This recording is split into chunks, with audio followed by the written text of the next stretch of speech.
Les charges locatives qui sont payées par le bailleur mais récupérables auprès du locataire doivent être prévues dans le bail. Dans le cadre d'un bail nul, le propriétaire peut récupérer ses charges par une récupération mensuelle avec régularisation annuelle.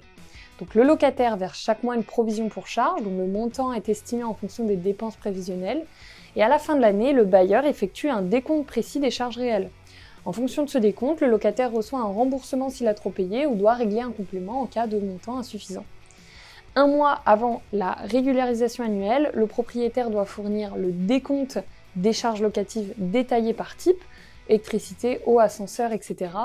et le mode de répartition des charges entre les logements si le bien est dans un immeuble collectif. Donc ça indique comment les charges communes sont réparties.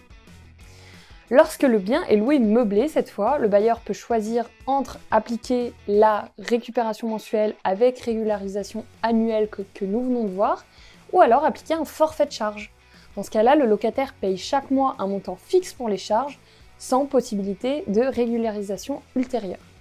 Le bailleur peut également prévoir que la taxe d'enlèvement des ordures ménagères soit à la charge du locataire, mais cela doit être clairement mentionné dans le bail.